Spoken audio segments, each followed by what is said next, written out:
ప్రభుత్వం ఏర్పాటు చేయనున్న sports university young India physical education and sports యూనివర్సిటీగా తీర్చిదిద్దాలని అధికారులను సీఎం రేవంత్ రెడ్డి ఆదేశించారు.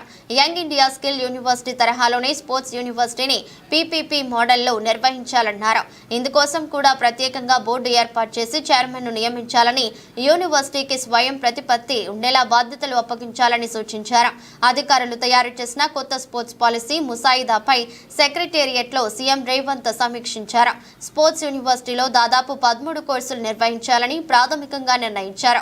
క్రీడాకారులను ప్రోత్సహించేందుకు వివిధ దేశాలు, ఇతర రాష్ట్రాలు అనుసరిస్తున్న విధానాలపై ప్రధానంగా చర్చించారు.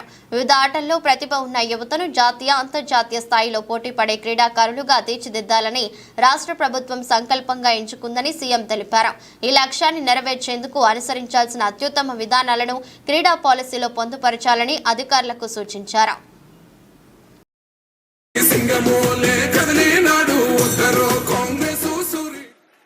మనం చాలా సందర్భాల్లో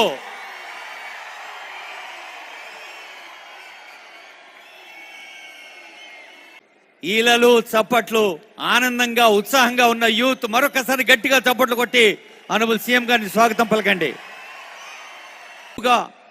స్పోర్ట్స్ గమ్యంగా, స్పోర్ట్స్ లక్ష్యంగా, స్పోర్ట్స్ యూనివర్సిటీకి తన మనసులో సంకల్పాన్ని గట్టిగా చేసుకొని అటు అమెరికా, ఇటు కొరియా వెళ్ళొచ్చారో లేదో స్పోర్ట్స్ యూనివర్సిటీకి సంబంధించిన అద్భుతమైన ప్రణాళికను మనసులో నిర్మించుకున్న మన ముఖ్యమంత్రి గారు మీకోసం ఒకవైపు స్కిల్ యూనివర్సిటీ, మరోవైపు స్పోర్ట్స్ యూనివర్సిటీ తెలంగాణ ప్రభుత్వం యూత్కు ఒక అద్భుతమైన కానుక అందిస్తోంది.